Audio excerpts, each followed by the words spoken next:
వాస్తవానికి ఆయన వ్యక్తి అని ఎరగాలి. దేవుణ్ణి ఎరగడం అంటే ఆయన స్వరూపము ఏమిటో ఎరగాలి, ఆయన చిత్తాన్ని ఎరగాలి. ఇలాగూ తెలుసుకోకుండా ఒక వ్యక్తికి దేవుడు తెలియదు. గుర్తుపెట్టుకోండి. అద్వితీయ సత్యదేవుడు అయిన నిన్నును, నీవు పంపిన యేసుక్రీస్తును ఎరుగుటయే నిత్య జీవం. అందులో నిత్య జీవం కావాలంటే మొట్టమొదటిగా ఒక వ్యక్తి దేవుణ్ణి ఎరగాలి. దేవుణ్ణి ఎరగాలంటే ఆయన వ్యక్తి అని ఎరగాలి, ఆయన స్వరూప స్వభావాలను ఎరగాలి, అలాగే ఆయన చిత్తమును ఎరగాలి. ఈ దినమును మనం నేర్చుకోబోతున్నది ఆయన యొక్క స్వరూపం, ఆయన యొక్క స్వభావం మనం నేర్చుకోబోతాం. దేవుని యొక్క స్వరూప స్వభావాలు మనకు అర్థం కావాలి. మొట్టమొదటిగా దేవుడు అదృశ్య స్వరూపం. దేవుని యొక్క స్వరూపం ఎలాంటిదండి? అదృశ్య స్వరూపం. దేవునిది అదృశ్య స్వరూపము. కొలసీలకు రాయబడిన పత్రిక 1వ అధ్యాయము 15వ వచనము ఇలా ఉంది. ఆయన అదృశ్య దేవుని స్వరూపి అయి, ప్రభువైన యేసుక్రీస్తు వారి గురించి మాట్లాడుతూ ఆయన అదృశ్య దేవుని స్వరూపి అయి, యేసుక్రీస్తు వారు కూడా దేవుని యొక్క అదృశ్య స్వరూపం. దేవుడు ఎలాగో అదృశ్య స్వరూపియో అలాగే ప్రభువైన యేసుక్రీస్తు వారు కూడా అదృశ్య స్వరూపం. ఆయన అదృశ్య దేవుని స్వరూపే అంటే దేవుని స్వరూపము అదృశ్యమైంది. అదృశ్యమైందంటే దాని అర్థం ఏమిటి? దేవుని స్వరూపం అదృశ్యము అని గ్రంథమే మాట్లాడుతూ ఉన్నప్పుడు దాని అర్థాన్ని గ్రహించాలి. అదృశ్యం అంటే కంటికి కనబడని, కంటికి కనబడ్డ ఆయన అదృశ్యుడు. కంటికి కనబడడు, ఆయన అదృశ్యుడు. ఈనాడు అనేక మంది దేవుడు కనబడతాడు అని ఎదురు చూస్తున్నటువంటి వాళ్ళు ఉన్నారు. కానీ దేవుడు కంటికి కనబడేవాడు కాడు. రోమపత్రిక 1వ అధ్యాయము 20వ వచనం ఇలా ఉంది. ఆయన అదృశ్య లక్షణములు, చాలండి, ఆయన అదృశ్య లక్షణములు. దేవుడు అదృశ్యుడు, కంటికి కనబడేవాడు కాడు. అంటే దాని అర్థం ఏంటి? ఆయన ఆత్మ. ఆత్మ ఈ నేత్రాలకు కనబడదు. దేవుడు ఆత్మై ఉన్నాడు. యోహాను సువార్త 4వ అధ్యాయం 24వ వచనంలో దేవుడు ఆత్మ గనుక ఆయన్ని ఆరాధించువారు ఆత్మతోనూ సత్యముతోనూ ఆరాధించవలెను. ఆత్మై ఉన్నటువంటి ఆయన అదృశ్యుడు. ఆత్మలు కంటికి కనబడు. దేవుడు ఆత్మ గనుక ఆయన కంటికి కనబడేవాడు కాడు. గుర్తుపెట్టుకోవాల్సిన అవసరం ఉంది. 1 తిమోతి 1వ అధ్యాయము 17వ వచనం. సకల యుగంలో రాజయ్యుండి అక్షయుడును అదృశ్యుడునగు అద్వితీయ దేవునికి ఘనతయు మహిమయు యుగయుగములు కలుగును గాక. ఆమేన్. ఆయన అక్షయుడు, అదృశ్యుడు. దేవుడు ఎవరంటండి? అదృశ్యుడు. ఆయన స్వరూపం అది. అంటే ఆత్మాస్వరూపి మన దేవుడు. ఆయన ఆత్మ. మానవులుగా మనం శరీరం ధరించుకుని ఉన్నాం, కానీ దేవుడు ఆత్మై ఉన్నాడు. ఆయన కంటికి కనబడేవాడు కాడు. కంటికి కనబడని దేవుడు, ఆయన అదృశ్యుడైన ఆయన చెప్పుకుంటూ ఉంటే కనబడతాడని ఎదురు చూసేవాళ్ళు అనేక మంది. దేవుడు కనపడ్డాడు ఎవరికైనా? అడుగుతున్నా నేను. దేవుడిని చూసిన వాడు ఎవడైనా ఉన్నాడా? ఎవడు ఆయన్ని చూడలేదని గ్రంథం చెప్తూ ఉంటే నాకు దేవుడు కనపడ్డాడు కల్లా అని మాట్లాడే వాళ్ళు ఉన్నారు. అంటే ఏంటి? దేవుడు చెప్పినటువంటి మాటలనే ఏం చేస్తున్నారు మనుషులు? అబద్ధం. దేవుని మాటలు అబద్ధం, నేను చెప్పేది కరెక్ట్, నాకు దేవుడు కనపడ్డాడు అని మాట్లాడే మనుషుల్ని ఇంకేమనాలో మనం అర్థం కాదు. తిమోతికి రాసిన 1వ పత్రిక 6వ అధ్యాయము 16వ వచనం ఇలా ఉంది. సమీపింపరాని తేజస్సులో ఆయన మాత్రమే వసించుచు అమరత్వము గలవాడై ఉన్నాడు. మనుషులలో ఎవడును ఆయనను చూడలేదు, ఎవడును ఆయనను చూడనేరడు. మనుషుల్లో ఎవడును చూడలేదంట, ఎవడును చూడనేరడు. అలాంటి వాడు దేవుడు. ఎవడు చూడలేదు, ఎవడు చూడనేరడు దేవుణ్ణి. అంటే ఆయన అదృశ్యుడు, ఆత్మస్వరూపి. మనకు దేవుడు కనబడ్డాడు, నీ గురించి ఎలా చెప్పాడంటే ఏమందాం? ఇప్పుడు చెప్పింది దేవుడా సాతానా?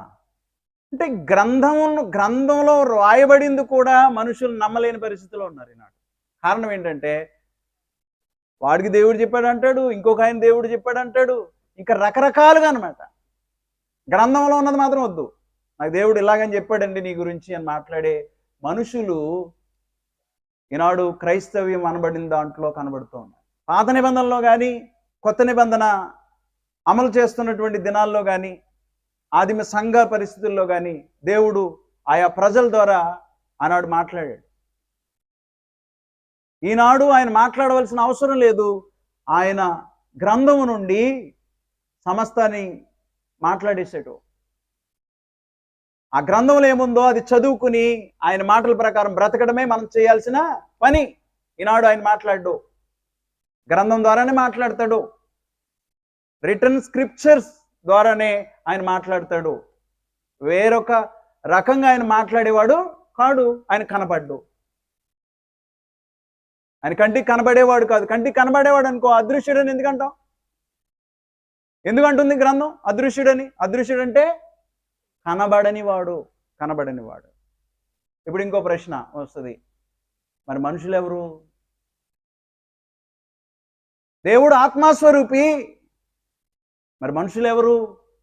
మనమెవరో మనకు తెలియకపోవడం దౌర్భాగ్యం. మానవుడు శరీరము ఆత్మ కలిగిన వాడు. నేను అని చెప్పుకోవాలంటే ఇక్కడ నుంచున్నటువంటి ఇక్కడ కనబడుతున్న ఆకారం నేను కాదు. వాస్తవానికి నేను ఏం చేశాను అంటే ఈ శరీరాన్ని ధరించుకుని ఉన్నా భూమి మీద.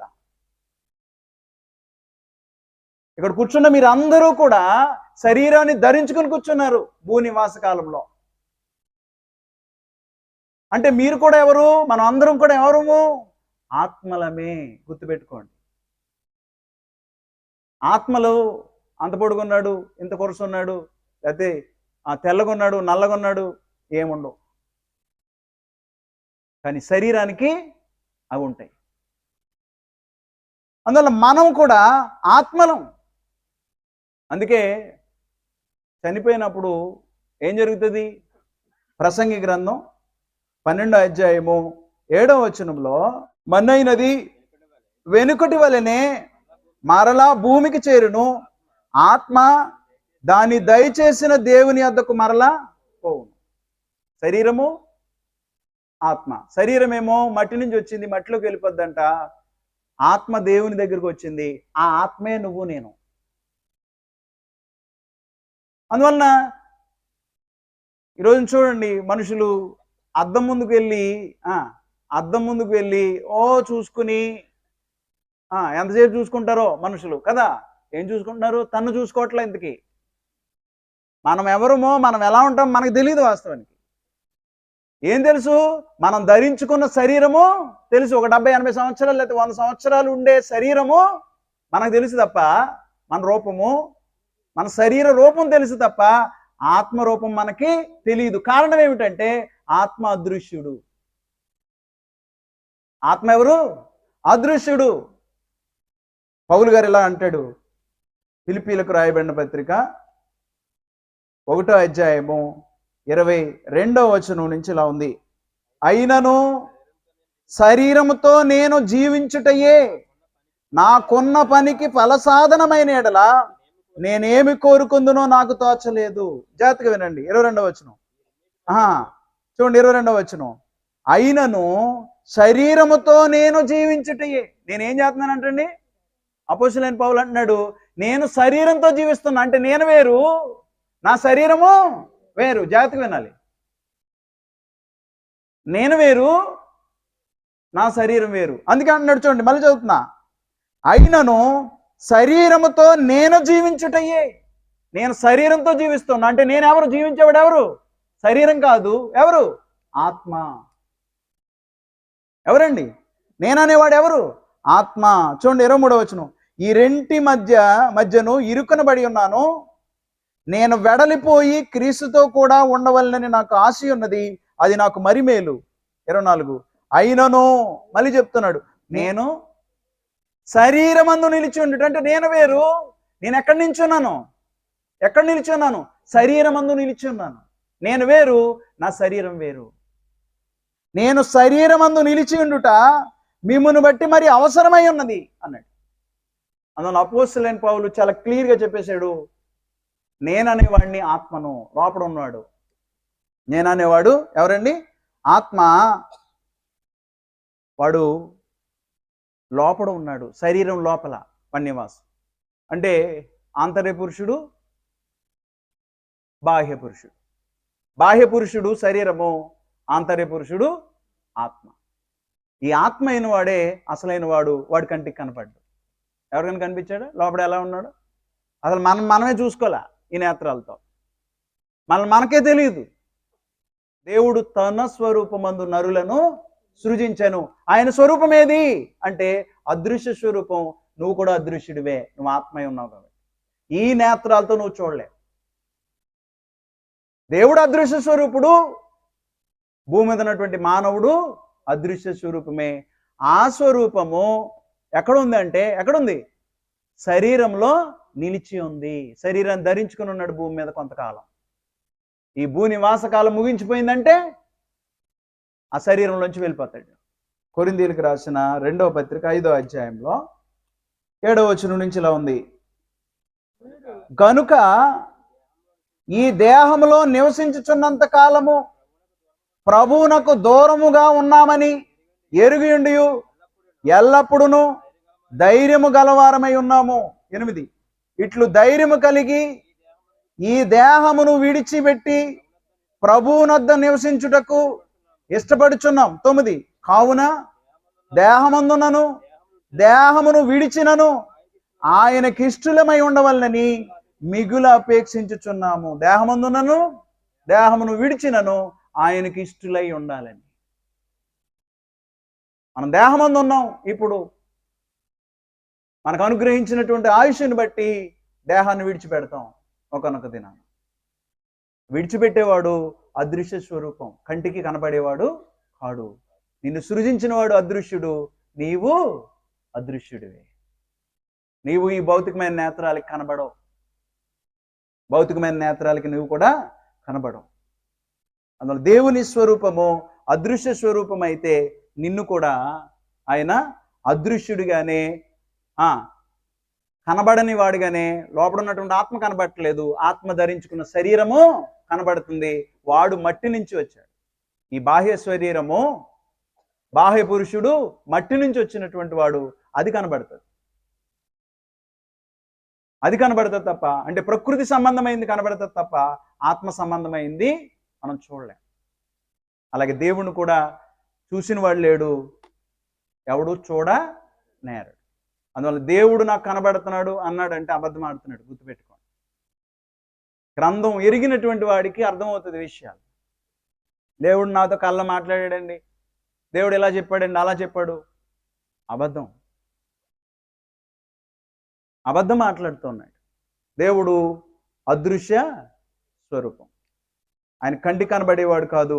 ఈనాడు తన మాటల్ని మనం తెలుసుకోవాలంటే గ్రంథంలో ఉన్నటువంటి మాటలను మనం చదవడం ద్వారా ఆయన మాటలు ఏంటో మనకు అర్థమవుతాయి, ఆయన సందేశం ఏంటో మనకు అర్థమవుతుంది.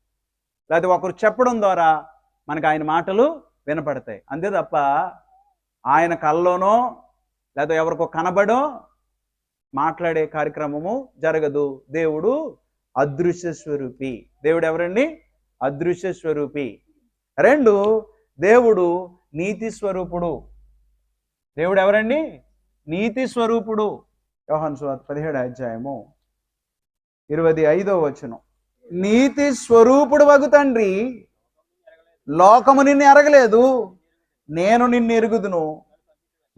నీవు నన్ను పంపితివని వీరెరిగి ఉన్నారు అంటే అపోస్తులు ఎరిగి ఉన్నారు.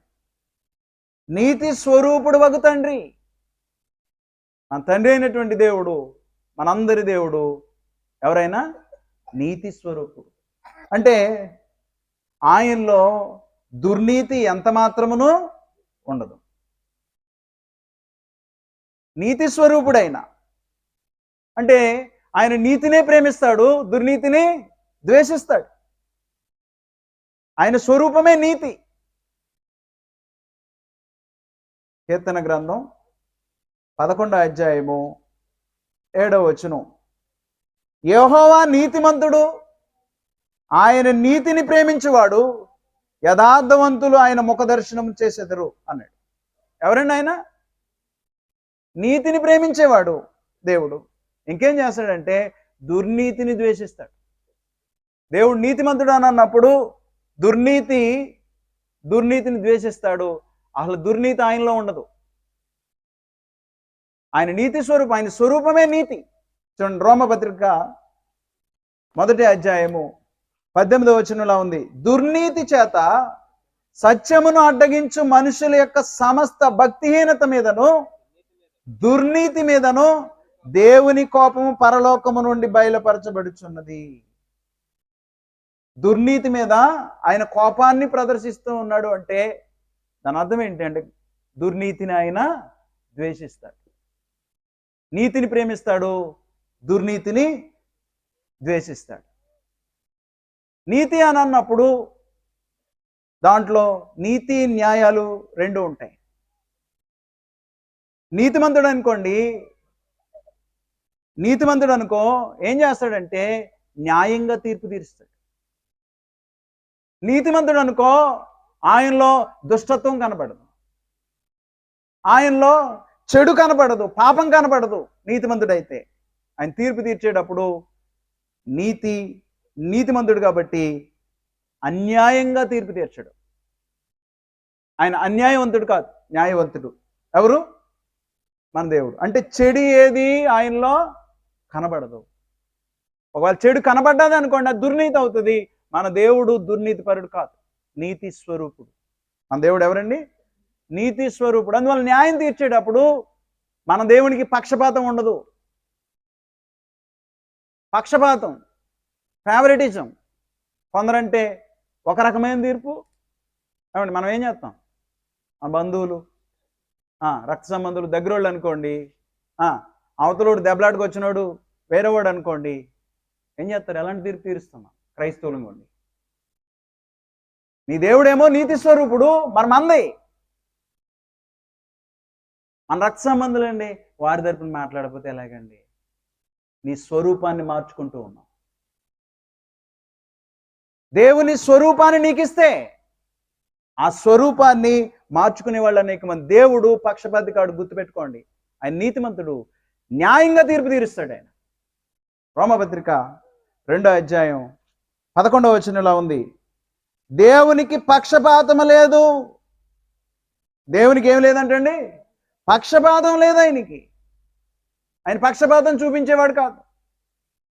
ఆయన తీర్పులు కరెక్ట్గా ఉంటాయి. దేవుని పిల్లలు కూడా అలాగే ఉండాలి. వాస్తవానికి పక్షపాతి కాడు ఆయన. అంటే ఏంటి? న్యాయాన్ని బట్టి తీర్పు తీరుస్తాడు. ఆయన ముఖాన్ని చూసి వాడు మనోడా పరాయోడా, నన్ను నమ్ముకున్నాడా నమ్ముకోలేదా, అవే ఉండవు. ఆయన న్యాయంగా తీర్పు తీర్చేవాడు ఎవడై ఉంటాడంటే నీతిమంతుడై ఉంటాడు. కీర్తన గ్రంథం 9వ అధ్యాయము 3వ వచనం, నీవు నా పక్షమున వ్యాజ్యమాడి నాకు న్యాయము తీర్చుచున్నావు. నీవు సింహాసనాసీనుడివై న్యాయమును బట్టి తీర్పు తీర్చుచున్నావు. ఎలా తీర్పు తీరుస్తున్నావు? నువ్వు న్యాయాన్ని బట్టి తీర్పు తీరుస్తూ ఉన్నావు. 9వ అధ్యాయం 7-8 వచనాలు కూడా, యెహోవా శాశ్వతముగా సింహాసనాసీనుడై ఉన్నాడు, న్యాయము తీర్చుటకు ఆయన తన సింహాసనమును స్థాపించి ఉన్నాడు. న్యాయమును తీర్చుటకు ఆయన సింహాసనమును స్థాపించి ఉన్నాడు. యెహోవా నీతిని బట్టి లోకమునకు తీర్పు తీర్చును. ఎలా అండి ఆయన తీర్పు తీర్చేది? నీతిని బట్టి యథార్థతను బట్టి ప్రజలకు న్యాయము తీర్చును. దేవుడు నీతి న్యాయములు కలిగినటువంటి వాడు. కారణం ఆయన నీతి స్వరూపుడు. నీతి స్వరూపుడు. ఆయన స్వరూపమే నీతి. ఆయన స్వరూపంలో దుర్నీతి లేదు అనటూ లేదు. కానీ దేవుని పిల్లలే నీతి తప్పి బ్రతుకుతున్నటువంటి వారు అనేక మంది ఉన్నారు. దుష్టులుగా, అన్యాయస్తులుగా, పక్షపాతం చూపేవాళ్ళుగా అనేక మంది బ్రతుకుతూ ఉన్నారు ఈనాడు. జాగ్రత్త. దేవుడు తన పోలిక, తన స్వరూపాలను ఇచ్చి నిన్ను నన్ను సృజించాడు. ప్రసంగి గ్రంథం 7వ అధ్యాయం ఒకసారి చూడండి, 29వ వచనం. ఇది ఒకటి మాత్రము నేను కనుగొంటిని, ఏమనగా దేవుడు నరులను యథార్థవంతులుగా పుట్టించెను, కానీ వారు వివిధమైన తంత్రములు కల్పించుకుని ఉన్నారు. మనుషులందరినీ దేవుడు ఎలా పుట్టిస్తున్నాడు అంటే అండి, యథార్థవంతులుగా. కానీ వారు ఏం చేస్తున్నారంటే వివిధమైన తంత్రాలు భూమి మీద కల్పించుకుంటూ ఉన్నారు. ఆదికాండము 1వ అధ్యాయం 26వ వచనంలో దేవుడు మన స్వరూపమందు మన పోలిక చొప్పున నరుల్ని చేయడం. దేవుని స్వరూపాన్ని ఇచ్చి నిన్ను నన్ను సృజిస్తూ ఉన్నాడు.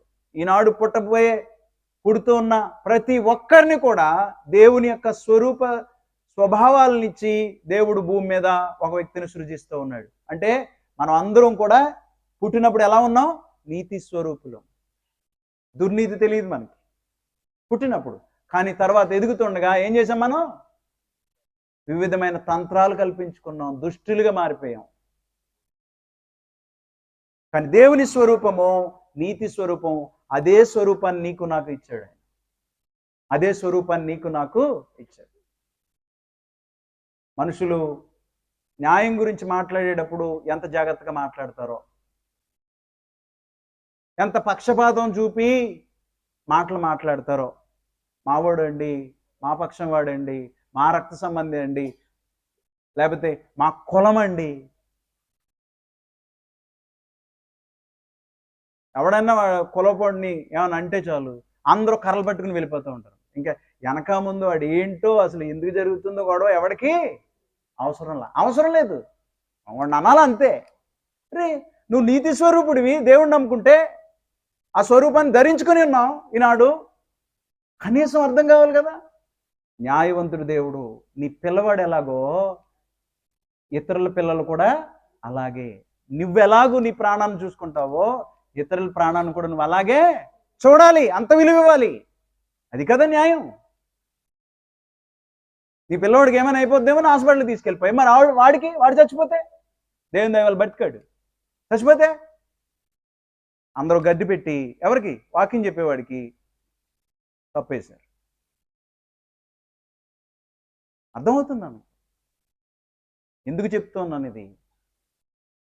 మనం నీతి స్వరూపులం. అంటే మన తండ్రి నీతి స్వరూపుడు. ఆయనలో దుర్నీతి ఎంత మాత్రమును లేదు. ఆయన దుర్నీతిపరుడు కాదు. ఆయన నీతి స్వరూపుడు. ఆ స్వరూపం మనలో ఉందా? నిజానికి యేసుక్రీస్తు వారు వచ్చింది దానికోసమే. ఏదైతే మనం పోగొట్టుకున్నామో అది మళ్ళీ తిరిగి పొందుకోవడం కోసం మన ప్రభు అయిన యేసుక్రీస్తు వారు పరలోకం నుంచి భూమి మీదకి వచ్చాడు. మనలాగా శరీరం ధరించుకోవాల్సిన అవసరం వచ్చింది. ఎందుకంటే మనం దేవుని యొక్క స్వరూపాన్ని పోగొట్టుకున్నాం టోటల్గా. ఆ స్వరూపాన్ని తిరిగి ఇవ్వడం కోసం ప్రభు అయిన యేసుక్రీస్తు వారు భూమి మీదకి వచ్చాడు. దానికోసం ప్రాకులాడకుండా ఈ భూమి మీద ఏదో దొరుకుతుంది, ఏం దొరికినా నువ్వు పరలోకం వెళ్తావా అని అడుగుతున్నా. నీ స్వరూపాన్ని మార్చుకోకుండా పరలోకం వెళ్ళేవాడు ఎవడు? ఖచ్చితంగా పరలోకం వెళ్ళలేవు. కారణం ఏంటంటే దేవుడు నీతి స్వరూపుడు. నీతి స్వరూపుడి దగ్గర ఎవడుండాలి? నేను ఎప్పుడు చెప్తూ ఉంటా, మంచివాడి దగ్గర ఎవడుంటాడు? పొట్టివాడి దగ్గర ఎవడుంటాడు? వాడే ఉంటాడు. మొంతాగేవాడి దగ్గర ఎవడుంటాడు? మొంతాగేవాడే ఉంటాడు. వాడే ఫ్రెండ్స్. నీ దేవుడు నీతి స్వరూపుడైతే నువ్వు అక్కడికి వెళ్ళాలి అంటే భూమి మీద నీతి స్వరూపుడిగా బ్రతుకు. భూమి మీద నీతి స్వరూపుడిగా బ్రతుకు. అందువల్ల దేవుడు యొక్క స్వరూపాన్ని నీకు అనుగ్రహించాడు. ఆ స్వరూపం ఉందా? యెహోవా దృష్టి నీతిమంతుని మీద ఉంటుంది. గుర్తుపెట్టుకోండి, యెహోవా కనుదృష్టి నీతిమంతుని మీద ఉంటుంది. కీర్తన గ్రంథం 34వ అధ్యాయము 15వ వచనం. యెహోవా దృష్టి నీతిమంతుని మీద ఉన్నది, ఆయన చెవులు వారి మొరలకు ఒగ్గి ఉన్నది అన్నాడు. కీర్తన 14వ అధ్యాయం 5వ వచనం కూడా చూడండి. దేవుడు నీతిమంతుల సంతాన పక్షమున ఉన్నాడు. దేవుడు ఎక్కడ ఉన్నాడంటే అండి, ఎవరి పక్షాన ఉన్నాడు? నీతిమంతుల సంతాన పక్షమున ఉన్నాడు. నీతిమంతుడిగా బ్రతికితే ఆయన కనుదృష్టి నీ మీద ఉంటుంది. గుర్తుపెట్టుకో. అందువలన దేవుని మాటలు ఎందుకు విస్మరిస్తున్నారు ఈనాడు? ఆయన నీతిమంతుడు, నీతి స్వరూపుడైతే ఆ స్వరూప స్వభావాలని మనం ఎందుకు పొందుకోలేకపోతూ ఉన్నాం? భూమి మీద ఏదో ఆశిస్తూ ఉన్నాం, భూమి మీద దానికోసం ఏదో ప్రయాసపడుతూ ఉన్నాం. అది కొంతకాలమే. నువ్వు ఎంత ప్రయాసపడినా, నువ్వు పొందుకున్నా అది కొంతకాలం నీతో ఉంటుంది, తర్వాత విడిచిపెట్టి వెళ్ళిపోవాలి. అది ఎంత గొప్పదైనా. కానీ అక్కడ చూసేది వేరే. నేను నీతి స్వరూపుడిని, నా దగ్గరికి వద్దాం అనుకున్న వాడికి నీతి ఉందా అని చూస్తాడు. ఆ స్వరూపం ఉందా ఆయన చూస్తాడు. 3, దేవుడు ఎవరండి? సత్యస్వరూపి. దేవుడు సత్యస్వరూపి అంటే ఏంటి అర్థం? ప్రకటన గ్రంథం 6వ అధ్యాయం 10వ వచనం. వారు నాథా సత్యస్వరూపి పరిశుద్ధుడా, ఎందాక తీర్పు తీర్చకయు మా రక్తము నిమిత్తం భూనివాసులకు ప్రతిదండన చేయకు ఉందని బిగ్గరగా కేకలు వేసిరి. నాథా సత్యస్వరూపి. ఎవరంటండి? దేవుడు ఎవరు? సత్యస్వరూపుడు. సత్యస్వరూపుడు అంటే ఆయన సత్యవంతుడు. ఆయన స్వరూపం సత్యం. అంటే ఏముండదు ఆయనలో? అసత్యం ఉండదు. గుర్తుపెట్టుకోండి, అసత్యం ఉండదు, అబద్ధం ఉండదు. దేవునిలో అసత్యము అబద్ధము కనబడదు. మరి మనలో అన్నీ ఉంటే అక్కడికి వెళ్ళడం కష్టం. అంటే ఆయన స్వరూపం సత్యమైనప్పుడు ఆ స్వరూపాన్ని మనం భూమి మీద ఉండగా స్వతంత్రించుకోవాల్సిన అవసరత ఉంది. తీతు రాసిన పత్రిక 1వ అధ్యాయము 1 నుంచి ఇలా ఉంది. దేవుడు ఏర్పరచుకున్న వారి విశ్వాసము నిమిత్తమును నిత్య జీవమును గూర్చిన నిరీక్షణతో కూడిన భక్తికి ఆధారమగు సత్య విషయమైన అనుభవ జ్ఞానము నిమిత్తమును దేవుని దాసుడును యేసు క్రీస్తు అపోస్తులైన పౌలు మనందరి విశ్వాస విషయంలో నా నిజమైన కుమారుడగు తీతుకు శుభమని చెప్పి వ్రాయినది ఆ నిత్య జీవమును అబద్ధమాడనేరని దేవుడు. ఎలాంటి దేవుడు అంటండి? అబద్ధమాడనేరని దేవుడు. మన దేవుడికి చేతకాని పని ఏమైనా ఉందంటే అబద్ధం ఆడటం చేత కాదు. మన దేవుడు మనకి అబద్ధం ఆడటమే చేతనవును కదండి. మన దేవుని స్వరూపము అబద్ధం ఆడని స్వరూపం, సత్యస్వరూపం అయింది. కానీ భూమి మీద ఆయన బిడ్డలని చెప్పుకుంటూ మనం ఎలా బతుకుతున్నామో? అబద్ధమాడనేరని స్వభావం మనలో ఏమైనా కనబడుతుందా? ఈ వ్యక్తిని నమ్మొచ్చండి, మనం దేవుడు నమ్ముకున్నాడు, ఈ సహోదరుని నమ్మొచ్చు, ఈ సహోదరుని నమ్మొచ్చు అనే విలువలు ఏమైనా కాపాడుకుంటున్నాం మనం? అసలు సత్య సంబంధిగా ఏమైనా బ్రతుకుతున్నామా? హెబ్రీయులకు రాసిన పత్రిక 6వ అధ్యాయము 17-18 వచనాలు ఉన్నాయి. ఈ విధముగా దేవుడు తన సంకల్పము నిశ్చలమైనదని ఆ వాగ్దానమునకు వారసులైన వారికి మరి నిశ్చయముగా కనపరచవల్లని ఉద్దేశించిన వాడే తాను అబద్ధమాడజాలని నిశ్చలమైన 2 సంగతులను బట్టి అన్నాడు. అంటే దేవుడు ఏదైతే వాగ్దానం చేశాడో, ఏదైతే మాట ఇచ్చాడో, ప్రమాణం చేశాడో, ఆ 2 విషయాల్లో ఆయన అబద్ధం ఆడడు అని చెప్తున్నాడు ఇక్కడ సందర్భం. ఆయన అబద్ధం ఆడని దేవుడు, అబద్ధం ఆడనేరని దేవుడు. ఎలాంటి దేవుడు అండి మన దేవుడు? అబద్ధం ఆడడం చేత కాదు. తిమోతి 2వ పత్రిక. దేవుడికి అబద్ధం ఆడటం చేత కాదంట, కానీ మనకి అదే చేతనవునన్నట్టు జీవితాలు ఈనాడు కనబడుతూ ఉన్నాయి. 2వ అధ్యాయము 13వ వచనం. మనము నమ్మదగని వారమైనను ఆయన నమ్మదగిన వాడుగా ఉండును. ఆయన తన స్వభావమునకు విరోధముగా ఏది చేయలేడు. దేవుడు ఏం చేయలేడంటండి? తన స్వరూప స్వభావాలకి, ఆయన నీతిమంతుడు కాబట్టి ఆయన దుర్నీతిమంతుడిగా ప్రవర్తించలేడు. ఆయన సత్యవంతుడు కాబట్టి అసత్యవంతుడిగా ఆయన ప్రవర్తించలేడు. ఆయన స్వభావానికి విరుద్ధంగా ఆయన ఏమీ చేయలేడు. ఆయన సర్వశక్తిమంతుడు. భూమిని ఆకాశాల్ని సృజించినటువంటి దేవుడు, ఈనాడు తల్లి గర్భంలో మనుషుల్ని సృజిస్తున్నటువంటి దేవుడు సర్వశక్తిమంతుడు. ఆయన చేయలేనిదేమీ లేదు. కానీ ఆయన చేయలేనిది ఒకటి ఉంది, ఆయన స్వభావానికి విరుద్ధంగా ఏమీ చేయలేదు. ఆయన నీతిమంతుడు, దుర్నీతి ఆయనలో కనబడదు. ఆయన సత్యస్వరూపి, అసత్యం అబద్ధం ఆయనలో కనబడదు. ఆయన చేత కాదు. అబద్ధం మాడ నేరని దేవుడు, తన స్వభావానికి విరుద్ధంగా ఏమి అన్నీ చేయగలిగినటువంటి దేవుడు తన స్వభావానికి విరుద్ధంగా ఏమీ చేయలేని స్థితిలో ఆయన ఉంటాడు. కానీ మనం తెల్లారి లేస్తే ఎన్ని అబద్ధాలు ఆడుతున్నామో చూడండి. అసలు దేవుని పిల్లలమేనా అంటే ఖచ్చితంగా కాదనే పరిస్థితులు వస్తూ ఉన్నాయి. వాస్తవానికి దేవుని పిల్లలు నిజంగా దేవుని పిల్లలుగా బ్రతుకుతూ ఉంటే దేవునికి మహిమ వెళ్తూ ఉంటుంది. ఎప్పుడైతే అలా బ్రతకట్లేదో ఏం జరుగుతూ ఉంటుంది? ఇందువల్లనే మనుషుల్లో దేవుని నామము ఏమైపోతుంది? దూషింపబడుతుంది. కారణం ఆయన స్వరూప స్వభావాల్ని స్వతంత్రించుకోవట్లా. ఇంకో దానికి దేవుడు అది ఇస్తాడండి, ఇది ఇస్తాడండి, అది ఇస్తాడండి. అరే నీకు కావాల్సింది ఆయన స్వరూప స్వభావాలు స్వతంత్రించుకో. భూమి మీద ఆయన ఎలాంటి వాడో అయినప్పుడు అలాంటివి ఎక్కడ పొందుకుంటూ ఉన్నాడు ఒక వ్యక్తి భూమి మీద? అసలు పొందుకోవాలనే ప్రయత్నం ఎక్కడ ఉంది? ప్రతి దానికి అబద్ధం. అబద్ధం ఆడే స్వభావం ఎవడిది? అది తెలుసు మనకి.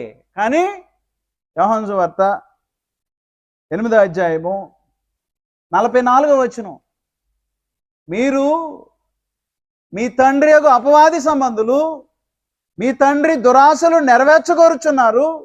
ఆది నుండి వాడు నరహంతకుడై ఉండి సత్యమందు నిలిచిన వాడు కాదు. దేవుడు సత్యమందు నిలుస్తాడు, కానీ సాతాను ఏం చేస్తున్నాడంట? సత్యమందు నిలిచిన వాడు కాడు, వాని యందు సత్యమే లేదు. వాడు అబద్ధమాడినప్పుడు తన స్వభావమును అనుసరించియే మాట్లాడును. వాడు అబద్ధికుడును, అబద్ధమునకు జనకుడునై ఉన్నాడు. జనకుడు అబద్ధానికి. తండ్రి ఎవరికి? ఈనాడు ఎవడైనా అబద్ధం ఆడుతూ ఉంటే వాడికి తండ్రి సాతాను, దేవుడు కాదు. అందువల్ల దేవుని స్వరూపం ఏది? ఆయన సత్యస్వరూపి అయితే ఆ సత్యస్వరూపం ఏది అని అడుగుతున్నా ఈనాడు. మనందరం పరీక్షించుకోవాల్సిన అవసరం ఉంది. మనలో అబద్ధాలు ఉన్నాయా? దేవుని స్వరూప స్వభావాలను ఏమైనా మన జీవితాల్లో పెంచుకుంటూ ఉన్నామా? ప్రతిదానికి అబద్ధం. పిల్లలు తండ్రితో అబద్ధం, సహోదరుడు సహోదరుడితో అబద్ధం. అర్థమవుతుందా?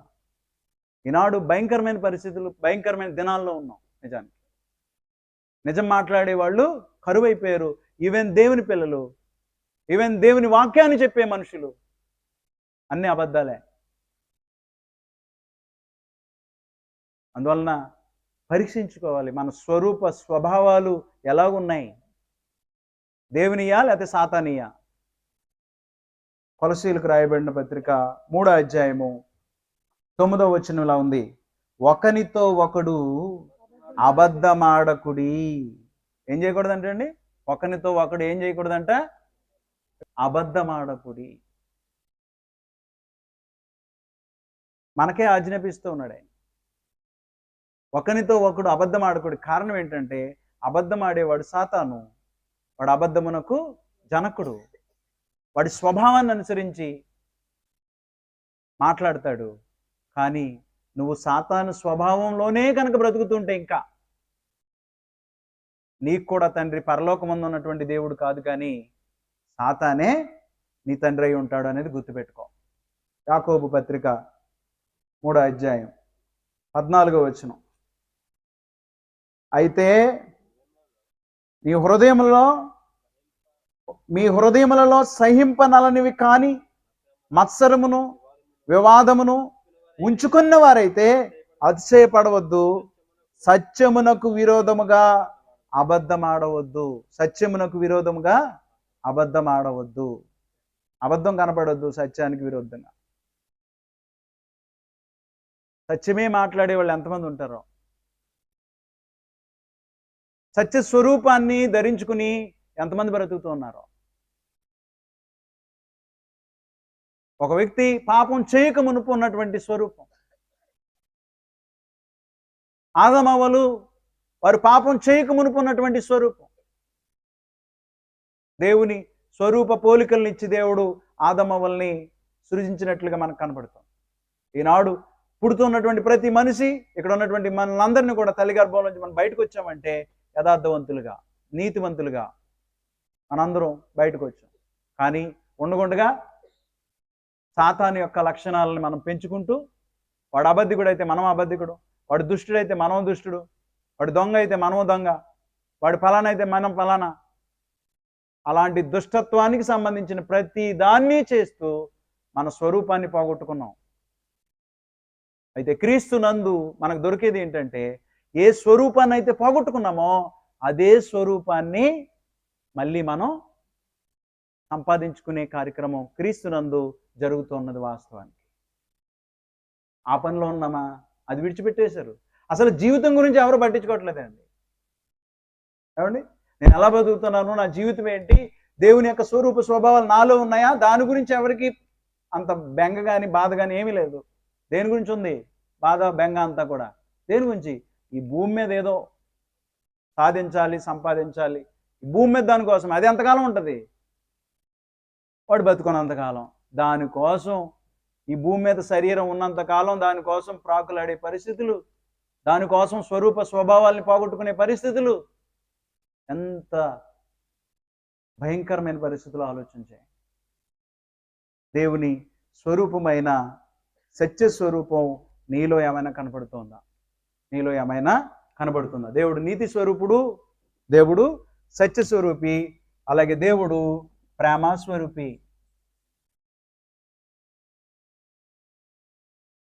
దేవుడు ఎవరండి? ప్రేమ స్వరూపి. దేవుడు ప్రేమ కలిగినటువంటి వాడు. దేవుడు ప్రేమ కలిగినటువంటి వాడు. ఆయన స్వరూపం ప్రేమ స్వరూపం. అంటే తాను సృజించినటువంటి మానవుల ఎడల ప్రేమ చూపించేవాడు. ఈవెన్ దుష్టత్వంలో బ్రతుకుతూ ఉన్నప్పుడు, మనుషులు పాపం చేస్తూ ఉన్నప్పుడు కూడా ఆయన ప్రేమించి వారి కోసం తన కుమారుణ్ణి లోకంలోకి పంపాడు. అంతగా లోకాన్ని ఆయన ప్రేమిస్తూ ఉన్నాడు. ఎంత ప్రేమ! యోహాను సువార్త 3వ అధ్యాయం 16వ వచనం. దేవుడు లోకమును ఎంతో ప్రేమించెను కాగా తన అద్వితీయ కుమారునిగా పుట్టిన వాని యందు విశ్వాసముంచు ప్రతివాడు నశింపక నిత్యజీవం పొందినట్లు ఆయనను అనుగ్రహించెను. ఎంతో ప్రేమించెను. ఆ ప్రేమ ఏం చేసింది? దేవుడికి ఉన్నటువంటి ప్రేమ, ఆ ప్రేమ స్వరూపం ఏం చేసిందంటే తన కుమారుణ్ణి భూమి మీద మనందరి కోసం, భూమి మీద ఉన్నటువంటి వారందరి కోసం బలిచ్చేటట్లు చేసింది. ఎంత ప్రేమ! ఎవడండి ఇలాంటి ప్రేమ చూపించేది లోకంలో? అంటే మనందరి కోసము ప్రభు అయిన యేసుక్రీస్తు వారిని భూమి మీదకి పంపి సిలువకు అప్పగించాడు తండ్రి అయిన దేవుడు. అంటే దేవుడు మానవాళి ఎడల ఎంత ప్రేమను కలిగి ఉన్నాడో ఆయన ప్రేమ స్వరూపి. యోహాను రాసిన మొదటి పత్రిక 4వ అధ్యాయం 8వ వచనం. దేవుడు ప్రేమ స్వరూపి, ప్రేమ లేనివాడు దేవుణ్ణి ఎరుగడు. మనము ఆయన ద్వారా జీవించున్నట్లు దేవుడు తన అద్వితీయ కుమారుని లోకంలోనికి పంపెను. దీని వలన దేవుడు మన యందుంచిన ప్రేమ ప్రత్యక్షపరచబడెను. సర్వలోకానికి ప్రత్యక్షపరచబడింది. దేవుడు మానవాళి ఎడల ఎంత ప్రేమను చూపించాడు. దేవుడు మానవాళి ఎడల ఎంత ప్రేమను చూపించాడో తన కుమారుని భూమి మీద ఉన్నటువంటి వారందరి కొరకు అర్పించడం ద్వారా దేవుని ప్రేమ వెల్లడి చేశాడు, తన ప్రేమను వెల్లడి చేశాడు. అంటే ప్రాణం పెట్టే ప్రేమ. మనం ఇతరుల కోసం ఏం చేయగలమండి? అసలు పక్కోడికి సహాయం చేసే గుణమైపోయింది మనుషులకి. వాడు ఎలాంటి పరిస్థితులు ఉన్నా పట్టించుకోని పరిస్థితులు, సహోదరుడు సహోదరుని పట్టించుకోలేని పరిస్థితుల్లో ఈనాడు సహోదరులు ఉన్నారు. 4వ అధ్యాయము అక్కడ చూడండి, 4వ అధ్యాయము 20వ వచనం. ఎవడైనను నేను దేవుని ప్రేమించుచున్నానని చెప్పి తన సహోదరుని ద్వేషించిన ఎడల అతడు అబద్ధికుడగును. అబద్ధమైన స్వరూపం అన్నమాట. అతడు అబద్ధికుడగును. తాను చూచిన తన సహోదరుని ప్రేమింపని వాడు తాను చూడని దేవుని ప్రేమింపలేడు. తను చూడని దేవుణ్ణి ప్రేమింపలేడు. దేవుని ప్రేమించువాడు తన సహోదరుని కూడా ప్రేమింపవలనను ఆజ్ఞను మనం ఆయన వలన పొంది ఉన్నాము. దేవుని ప్రేమిస్తూ ఉన్నావా? ఆయన ప్రేమస్వరూపి, ఆయన ప్రేమిస్తున్నావంటే నీ దగ్గర ఉన్నటువంటి నీ సహోదరుని ప్రేమించమను.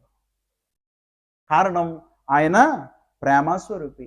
దేవుడు ప్రేమస్వరూపి. ఆ ప్రేమస్వరూపి ఏం చేశాడంటే తన కుమారుడైనటువంటి ప్రభు అయిన యేసుక్రీస్తుని సిలువకు అప్పగించాడు. 3వ అధ్యాయం చూడండి, అక్కడే 3వ అధ్యాయము 16వ వచనం. ఆయన మన నిమిత్తము తన ప్రాణం పెట్టెను గనుక దీని వలన ప్రేమ ఎట్టిదని తెలుసుకొనుచున్నాము. మనము కూడా సహోదరుల నిమిత్తం మన ప్రాణములను పెట్టబద్దులమై ఉన్నాము. ఏమై ఉన్నామంటండి? మన ప్రాణం పెట్టబద్దులమై ఉన్నాము. దేవ స్వభావంలో పాలివారం అవ్వడం. దేవ స్వభావంలో మన అందరము ఏమవ్వాలి? పాలివారం అవడం. అంటే దాని అర్థం ఏంటంటే దేవుని స్వరూప పోలికలను మనం స్వతంత్రించుకోవడం. దేవుని స్వరూప పోలికలను, ఆయన అదృశ్య స్వరూపం అంటే ఆల్రెడీ మనం అదృశ్యులు. ఓకే, దాన్ని మార్చుకోలేం. ఇంకా మార్చుకున్నది ఏంటంటే నీతిని మార్చుకున్నాడు, నీతిని దుర్నీతిగా మార్చేశాడు, సత్యాన్ని అసత్యంగా మార్చేశాడు. ప్రేమ ఉంటే అసలు ప్రేమ లేనివాడిగా అయిపోయాడు. అందువల్ల స్వరూపము, నీతి స్వరూపము, సత్య స్వరూపము, ప్రేమ స్వరూపము, ఇది దేవునికి ఉన్నటువంటి స్వరూపాలు. దేవుడు అలాంటి స్వరూపాలు కలిగినటువంటి వాడు. కానీ మనము ఎలాంటి స్వరూపం కలిగినటువంటి వాడు? దేవుని గురించి సరిగ్గా తెలుసుకుంటూ ఉన్నావా? అద్వితీయ సత్యదేవుడు అయిన నిన్నును నీవు పంపిన యేసుక్రీస్తుని ఎరుగుటయే నిత్య జీవం. ఆ అద్వితీయ సత్యదేవుణ్ణి నువ్వు సరిగా ఎరిగిన వాడవా? ఆయన వ్యక్తిగా ఎరిగిన వాడవా? ఆయన స్వరూపమును ఎరిగిన వాడివా? ఆయన స్వరూపమును ఎరిగినటువంటి వాడవా? స్వరూపాన్ని కనుక మనం ఎరిగితే మన స్వరూపం అలాంటిదై ఉండాలని ప్రయాసపడతాడు. మన స్వభావాన్ని మార్చుకుంటాడు. భూమి మీద ఏం చేస్తాం? మనందరం మన స్వభావాన్ని మార్చుకుంటాం. అంతకుముందు బూతులు తిట్టేవాడు, ఇప్పుడు తిట్టడు. అంతకుముందు అబద్ధాలు ఆడేవాడు, ఇప్పుడు అబద్ధాలు ఆడటం మానేస్తాడు. అంతకుముందు దుర్నీతిపరుడిగా బ్రతికేవాడు, ఇప్పుడు దుర్నీతిని మానుకుంటాడు. అంటే నా తండ్రి యొక్క స్వరూపం ఇది, నేను అలాగే బ్రతకాలి, ఆయన పిల్లవాడిని కాబట్టి అని భూమి మీద ఉండగానే ఆ స్వరూప పోలికలను తెచ్చుకోవడానికి ప్రయత్నం చేస్తాడు తన జీవితంలో. అలాంటిది ఏమైనా ఉందా? నా ఎడల దేవుడు ఎంతో ప్రేమ చూపించాడు తన కుమారుని అప్పగించి అని ఇతరుల ఎడల ప్రేమ చూపించే ప్రేమ స్వరూపం ఏమైనా చూపించగలుగుతున్నాం మనలో? ఆ పోలికలు తెచ్చుకోవడానికి ఏమన్నా మన ప్రయాసం ఉందా? అంటే నా దేవుని యొక్క స్వరూపం అది, నేను అది స్వతంత్రించుకోవాలనే ఆలోచన ఏమైనా ఉందా మానవులకి నాడు? దేవుడిని ఎరగని వారికి మనం ఏం చెప్పలేం. దేవుడిని ఎరుగు, నాకు దేవుడు తెలుసు అని అనుకుంటూనే, ఒకవేళ నాకు దేవుడు తెలుసు అని అనుకుంటూనే మనం మన ఇష్టానుసారంగా బ్రతుకుతుంటే కనుక మనం దేవుణ్ణి తెలుసుకున్న వారము కాదు. తీతుకు రాసిన పత్రిక 1వ అధ్యాయం 16వ వచనం. దేవుని ఎరుగుదమని వారు చెప్పుకొందురు కానీ అసహ్యులను అవిధేయులను ప్రతి సత్కార్యం విషయము భ్రష్టులయ్యుండి తమ క్రియల వలన ఆయనను ఎరగమన్నట్టున్నారు. నువ్వు దేవుడు నాకు తెలుసు అని నువ్వు చెప్పుకుంటున్నావేమో, నాకు దేవుడు తెలుసండి, నేను దేవుడు నమ్ముకున్నానని నువ్వు చెప్పుకుంటున్నావేమో, కానీ నీ జీవితం బాగోపోతే, నీ స్వరూపాలు కనుక ఇవి కాకపోతే, నువ్వు దేవుడిని ఎరుగుదుమని చెప్పుకున్నా నువ్వు దేవుణ్ణి ఎరగమన్నట్టు నీ జీవితాలు కనపడుతూ ఉంటాయి. నేను జీవితాన్ని నా దేవుడిని నేను ఎరగనండి అని చెప్పుకుంటావు నీ జీవితం ద్వారా. చాలా మంది చెప్పుకునేది అంతే, నాకు దేవుడు తెలుసండి, నేను దేవుడు నమ్ముకున్నానండి. నమ్ముకుంటే స్వరూపమేది, ఆయన స్వరూపాలే. ఎంతకాలం ప్రాగులాడుతాం? కక్ష, మత్సరం, అసూయ, ద్వేషం, దేవుడికి ఇష్టం లేనివి, దేవుని స్వరూపం కానివి. మనల్ని కూడా అసహించుకుంటాడు దేవుడు, ఆయన స్వరూపం మనలో లేకపోతే. దేవుడు నాయన నువ్వు నాకు తెలుసు అని అంటూ ఉన్నా నేను నీకు తెలియదు అంటాడు ఆయన. కారణం ఏంటంటే మన జీవితం, మనం ఎలా బ్రతుకుతున్నాం, మన జీవితాలు ఎలా ఉన్నాయి, స్వరూప పోలికలేవి. దేవుని స్వరూప పోలికలు మనకెక్కడున్నాయి? మనం దైవ స్వభావంలో పాలివారవ్వాలి. అందువల్ల మనం వచ్చి వింటున్నాము అంటే దేవుని మాటలు జాగ్రత్తగా వినడానికి రావాలి. గుర్తుపెట్టుకోండి, మనం ఇక్కడికి వస్తూ ఉన్నది పక్కన చూడటానికో, ఎవరు వస్తూ వెళ్తున్నారో డిస్టర్బ్ అయితే మనం డిస్టర్బ్ అయిపోయామనుకోండి, మనం వృధా అయిపోతాం. దేవుని మాటలు వృధా చేస్తున్నాం మనం. పేతురు రాసిన 2వ పత్రిక 1 నుంచి కనుక మనం చూస్తే 4వ వచనంలో ఒక మాట అంటూ ఉన్నాడు. 4వ వచనం చదువుతున్నా డైరెక్ట్. ఆ మహిమ గుణాతిశయములను బట్టి ఆయన మనకు అమూల్యములను అత్యధికములనైన వాగ్దానములను అనుగ్రహించి ఉన్నాడు.